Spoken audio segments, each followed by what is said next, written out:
Okay, let's unpack this. Today, we're diving into a topic that's, well, it's not just buzzworthy, it's genuinely transformative. Artificial intelligence. Now, I know what you might be thinking, another AI discussion. Yeah, there's a lot out there. But our mission today is specifically for you, the educator. There's just a deluge of information, isn't there? And we're here to try and cut through some of that noise, give you a shortcut maybe to practical, actionable knowledge.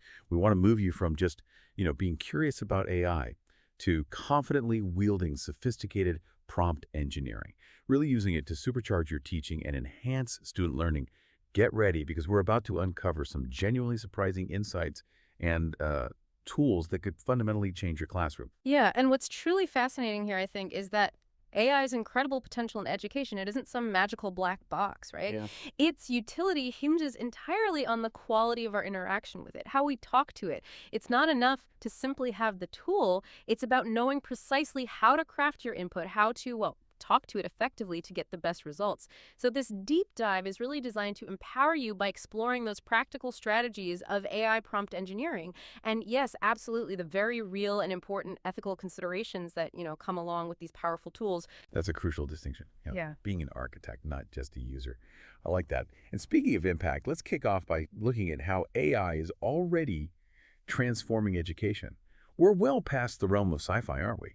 AI is making a very tangible, practical impact. It's influencing everything from decision-making in schools to everyday classroom tasks, and importantly, individual student learning experiences. It's not some distant future thing. Projections show the AI industry exploding to what, roughly $2 trillion US by 2030? That's huge. And here's a stat that really caught my eye. Over half of young people, those between 40 and 22, are already using generative AI products. That tells us it's already woven into their lives. Absolutely. And if we connect this to the bigger picture, it's vital to understand that AI isn't about replacing that irreplaceable human connection. That's key in education. Instead, it's about strategically enhancing efficiency and radically personalizing experiences. Think about instructional designers, for example. They're leveraging AI for data-driven decisions, automating those repetitive tasks that just eat up so much time, and, crucially, customizing learning paths. For you, the teacher, AI can be this incredible assistant. Sources like the Teaching Channel highlight how AI can help you craft clearer explanations, generate a whole host of assessment questions, tailor differentiated instruction ideas for various learners, and even develop comprehensive rubrics. It genuinely gives you back valuable time to focus on what matters most, your students. All this potential sounds fantastic, but it makes me wonder, how do we actually talk to these things? How do we get what we really want out of them? Is it just magic, or is there a trick? I keep hearing this term prompt engineering thrown around quite a bit. Can you maybe demystify that for us? Absolutely. And you're hitting on something really vital there. Prompt engineering is precisely that, well, maybe not a trick, but the key skill. It's the process of thoughtfully writing, refining, and optimizing your user inputs, what we call prompts, to get high-quality, desired outputs from AI models, things like ChatGPT, Google Gemini, Microsoft Copilot, or Claude. Think of it like this. Imagine you're collaborating with a brilliant colleague, but they're maybe a bit literal. They might not grasp your request perfectly the first time, right? Right. Yeah, I've had colleagues like that. Exactly. So you provide more context, more detail, maybe an example, until you get exactly what you need. That iterative process, that thoughtful communication, that is prompt engineering. Okay. That makes so much sense. And it really highlights why it's so crucial for educators to get a handle on this. I can just picture the frustration, trying to get something specific for your class and just getting generic fluff back. Oh, absolutely. We see it in anecdotes like the one about Mr. Kim, a special education teacher. He had this vision, right? AI creating personalized reading passages or maybe individualized math problems for his students. He saw the potential. But his initial attempts often resulted in these, well, generic outputs that completely missed the unique needs of his kids. And his frustration really underscored a key point. It's not just about using AI tools. It's about understanding how to design and optimize your text inputs, your prompts. Mastering effective prompt engineering, it saves significant time and dramatically increases your satisfaction with the results. It turns those generic responses into tailored, genuinely useful content. Okay, so if we want to get started, if you listening want to get started, how do we structure these prompts? Is there a formula, a framework maybe? There is, actually, and it's a wonderfully practical framework known as PARTS, P-A-R-T-S. It breaks down effective prompting into 5 essential components, making it much less, intimidating. So, P is for persona. You tell the AI what role to assume. For example, you might say, "You are an excellent second-grade science teacher teaching a class of 26 students." This instantly sets the AI's tone and perspective. Okay, persona, got it. Then A is for aim, defining your clear goal. What do you actually want the AI to do? Are you asking it to create a lesson plan, design professional development programs, or maybe develop a rubric? Be specific about the output. R is for recipients. Describe your audience. This helps the AI tailor its output to the right level, the right language. So you might specify for my 8th grade students with dyslexia or for 5th grade students with mild intellectual disabilities. That context is key. Right, who is it for? Makes sense.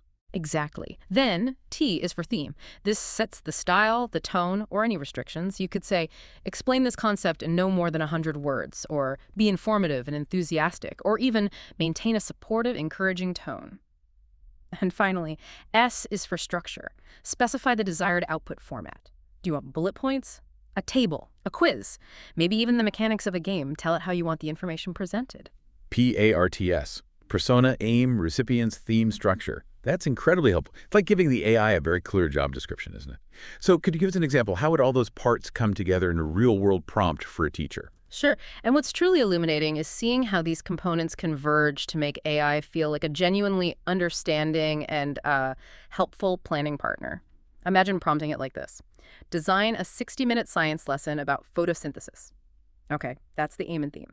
You are a second-grade teacher for a class of 20 students. That's the persona and recipients. Your objective should align with Next Generation Science Standard 2LS21. More aim theme. The concept is new to students, but they've planted seeds 2 weeks ago, and the plants are just emerging. Crucial context for recipients' theme. Include an opening to capture student attention, identification of the learning outcome, and then an outline of the lesson in bullet points. That's the structure. Wow. See how that level of detail guides the AI? It moves it from being a generic text generator to a truly intelligent assistant that understands your specific context and needs. That's a fantastic demonstration. Right. Really clear. So we've got the structure down with parts. But what about the words themselves, the language we use? How do we make sure our language is as precise and effective as our structure? Is there a trick to that too? You're absolutely right to shift focus there. The actual language we use, it makes a massive difference. We can use another helpful acronym here. The Clear Language Strategy for Crafting Effective Prompts. CLEARC is for concise. Use brief, direct language. Get straight to the point. So instead of a long-winded, extensive discussion on endangered species, try something focused like identify 3 factors contributing to the decline of endangered species and list 3 possible solutions. Forces the AI to be targeted. Okay, concise. Less is more. Exactly. L is for logical. Structure your instructions coherently, especially for complex tasks. Break them down. You might say, first describe X, next explain Y, finally list Z. This helps the AI process multi-step requests without getting confused. E is for explicit. Use precise, specific language. Avoid vagueness. A prompt like list technology-assisted activities to engage third-grade students in teaching equivalent fractions is far more effective than just, what can make students more engaged in math class. Specificity is your friend. Right. Vague input, vague output. Precisely. A is for adaptive. This refers to customizing and tailoring your prompts to specific needs. It also implies the iterative process we talked about, experimenting and refining as you go. It's not always perfect the first time. And finally, R is for restrictive. Specify constraints like format, length, or scope. For example, include 6 components recommended by Kentucky Department of Education, or limit the response to 200 words. This helps you manage the AI's output and keep it focused. Clear. Concise, logical, explicit, adaptive, restrictive. These principles sound like they really help cut down on ambiguity and keep the AI focused, give it guardrails. They absolutely do. They provide those guardrails for the AI to understand your exact intent. But, and this is a crucial warning that applies whenever you're crafting any customized prompt using parts, clear, or anything else, ensure you only include publicly available information. Never, ever, under any circumstances, should you upload or share confidential student data. Information covered under FERPA, the Family and Educational Rights and Privacy Act, or similar privacy protections, must stay out of these AI models. That's a non-negotiable safeguard. That's such an important reminder. Thank you. Crucial for all educators to hear and remember. Okay, so now that we understand how to talk to AI more effectively, let's get into the fun stuff. Some concrete ways AI can revolutionize your daily teaching tasks. I saw that 65 AI prompts article mentioned, Sounds like a gold mine. It really is. It's packed with practical examples. So So, let's look at lesson planning and materials. AI can dramatically slash your planning time here. I mean, potentially going from hours down to minutes for some tasks. Imagine using prompts like, develop a 5-day unit plan outline for teaching students about ancient civilizations, and boom, it gives you a solid framework to start from. Or you could say something like, create a script for my lesson on sentence fluency, targeting middle schoolers, and it generates a whole dialogue. It's like having a dedicated co-planner right there, ready to go. wow. That alone sounds like a game changer for busy teachers. And what about for engaging content, making things more interesting for students? Oh, the possibilities there are almost endless. You can design such a wide array of materials. How about writing interactive choose-your-own-adventure stories? Maybe for a history lesson on the American Gold Rush, letting students make choices and see consequences. It makes history come alive, right? Or developing clear step-by-step directions for a complex science experiment. You could even generate flashcards instantly with definitions, synonyms, example sentences tailored to specific grade levels or vocabulary lists. It adapts right to your curriculum. It really frees you up to focus on the creative teaching aspect, knowing the AI can handle some of the heavy lifting on material creation. Yeah, I can see that. And where I think AI truly shines or has the potential to is in areas like differentiation and assessment. Those are often the most time-consuming, complex parts of teaching. You are spot on. That's where the power becomes really apparent. For differentiating instruction, AI can help you effortlessly generate differentiated activities for all your learners. Whether they're struggling, right on track, or need more challenge, the AI can help tailor things. We can actually look at 5 powerful prompt templates for this, highlighted in the Control-Alt-Achieve source. They provide great starting points. First, using Bloom's taxonomy, that framework for thinking skills. AI can help generate activities across different levels, remembering, understanding, applying, analyzing, evaluating, creating, ensures deep engagement. Okay, that's a classic framework. Useful. Definitely. Then there's using the zone of proximal development, ZPD. AI can help create activities and scaffolding ideas specifically tailored for students who are approaching proficiency, those who are proficient, and those exceeding proficiency. So everyone gets the right level of challenge and support right where they need it. You can also use AI to create choice boards, offering diverse options based on student interests, learning styles, even the tech they have access to. It's a fantastic way to boost student agency. Choice boards. Yeah, kids love those. They do. Next, using DOK levels, or depth of knowledge. This helps you craft questions and activities at different levels of cognitive complexity, ensuring you're pushing thinking beyond just recall. And finally, differentiating content, process, and product. This is especially helpful for gifted students. You can prompt AI for ideas on how to adjust what is learned, content, how they learn it, process, and how they show their learning product, offering more complexity or advanced paths. These tools truly enable individualized learning at scale in a way that was really difficult before. That's incredible. It really sounds like it could fundamentally change how teachers manage the diverse needs in their classrooms and personalized learning. What about building assessments? Another time sink. Absolutely. For assessments, AI helps you craft evaluations that align tightly with your learning objectives. You can generate multiple choice quizzes, fill in the blank questions, true-false items, you name it. Or even get more innovative ask for scenario-based assessments that target specific Bloom's taxonomy levels. You can even ask it for the key look-fors or criteria in student responses for those higher-level questions. Just think of the time this saves in generating varied assessments, maybe different versions for different groups, or just getting a starting point you can then tweak. Okay, so this all sounds amazing. You've crafted your perfect parts prompt, used clear language. The AI gives you an output. Are you done? Pop it straight into your lesson plan? Probably not, right? I've heard that prompt engineering isn't really a one-and-done thing. It's iterative. You have to refine. That's a crucial distinction, yes. It's absolutely iterative. You need to refine, R-E-F-I-N-E. This strategy helps you evaluate and improve the AI outputs. Think of it like a continuous conversation, not just a single command and response. R is for rephrase. Tweak keywords in your prompt to get different angles or clarify the AI's understanding if the first output wasn't quite right. E is for experiment with context and examples. This is sometimes called one-shot prompting, where you give the AI a single example of the kind of output you want. It helps guide it more effectively. Okay, give it an example, like showing your work. Sort of, yeah. F is for feedback loop. Maintain a continuous interaction with the AI within the same chat session. It helps the AI build context over time. Don't just ask once and give up. Refine based on its responses. I is for inquiry questions. Use a Socratic method.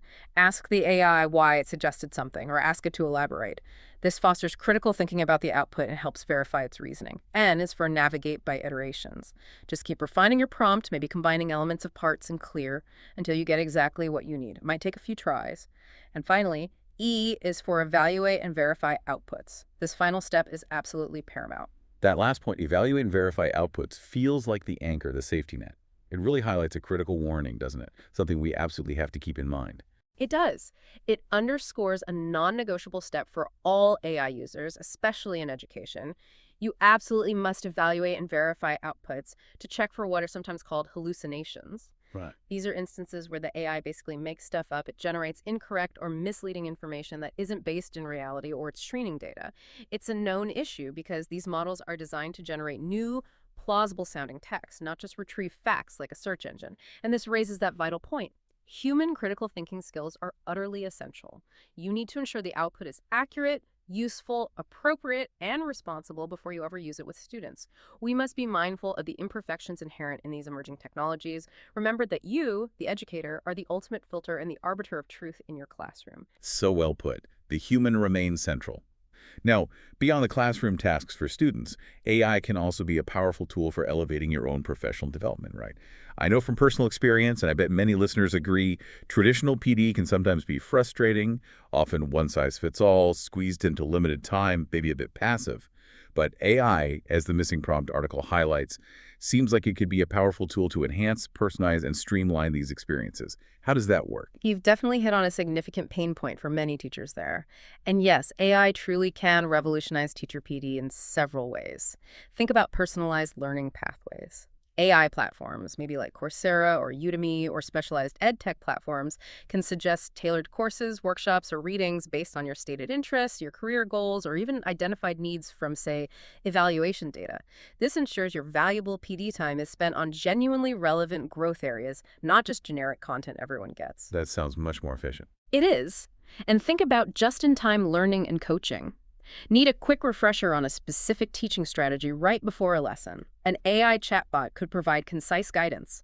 Or, even more powerfully, AI can analyze recordings of your lessons using tools like Swivel or Athena to offer discrete, objective feedback, maybe on your questioning techniques, your wait time, or classroom management patterns. It's like having a personalized, non-judgmental coaching assistant. Wow, objective feedback without feeling watched. That's interesting. Yeah. AI can also facilitate virtual mentoring and collaboration. Imagine platforms matching teachers with experienced mentors or peers who have specific expertise you're looking for. It could even suggest discussion topics to foster meaningful professional connections across schools or districts. And crucially, let's not forget automating administrative tasks related to PD, even things like tracking credits or finding resources. But more broadly, AI tools like GradeScope, which use AI for grading assistance, free up your time. Time that would otherwise be spent on paperwork can then be reinvested into your own professional growth, into lesson innovation, and importantly, into more meaningful interaction with your students. All of this is incredibly powerful, really exciting potential. But as with any powerful new technology, it brings us squarely to a crucial conversation: navigating the ethical maze. For educators, engaging with AI means we have to approach it with a thoughtful, critical, and ethical lens. We just can't ignore this part. Precisely. It's non-negotiable. The Ethical AI for Teaching and Learning source outlines several key ethical and equity concerns that we absolutely must be aware of as we adopt these tools. First, there's transparency and oversight. Many of these powerful AI tools are owned by large corporations. We need to ask, how are they trained? What data was used? Are there safeguards against inaccurate information or even harmful interactions?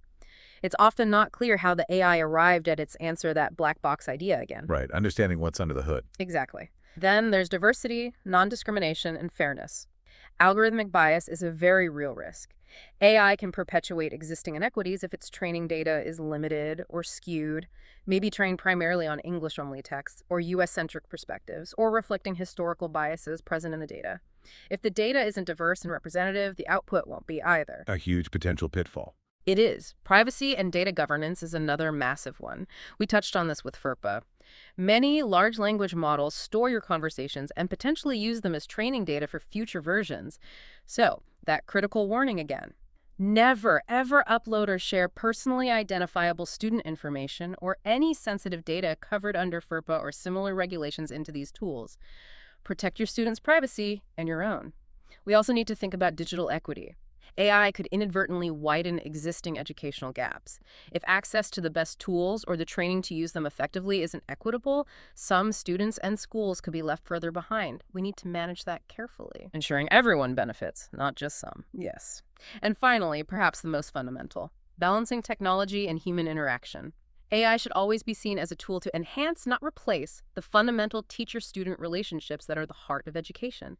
We need to preserve teacher autonomy, professional judgment, and that vital human connection. AI is an assistant, a co-pilot maybe, but not the pilot itself. That's a lot to consider, and it really puts the responsibility back on the human element, doesn't it? So what does this all mean for you listening as you start exploring or expanding your use of AI? As you consider using these tools, really ask yourself these critical questions. Is the AI-generated content accurate? How can you test it? How can you verify its claims before using it? Who is represented in the data that trained this AI? Is it inclusive? Is it culturally relevant for your students? And maybe most importantly, how can you actively safeguard your own privacy and, critically, your students' privacy when interacting with these powerful tools? These questions are so important. They underscore the need to apply AI with accountability, maybe even use responsibility checklists before implementing an AI-generated resource. And actively building your own AI literacy, understanding the capabilities, yes, but also the limitations and potential biases is absolutely paramount to using AI responsibly and effectively in your classroom. So we've taken quite a journey today through the world of AI prompt engineering. We've looked at crafting effective prompts using frameworks like Parts and Clear. We've explored the transformative power AI can have in curriculum design, differentiation, assessment, and even your own professional development. And, crucially, we've spent time highlighting the essential ethical considerations that absolutely must guide our integration of AI into education. I think it's crystal clear that AI is an incredibly powerful tool, but its effectiveness, its fairness, and its ultimate benefit in education relies entirely on human skill, human judgment, and approaching it with a critical, informed lens. It really does. And maybe this raises one final important question for everyone listening to ponder. As these AI tools continue to advance, and they will advance rapidly, reshaping creative and educational spaces, the ongoing challenge, the opportunity really for educators is to figure out how to harmoniously blend AI's computational capabilities with the enduring essence of human creativity, human connection, and critical thinking. We have to ensure that the soul of artistry, of pedagogy, of personalized learning remains undiluted by the technology. So the question for you is, how will you champion this balance in your own educational journey? How will you make AI a true partner without losing that essential human touch?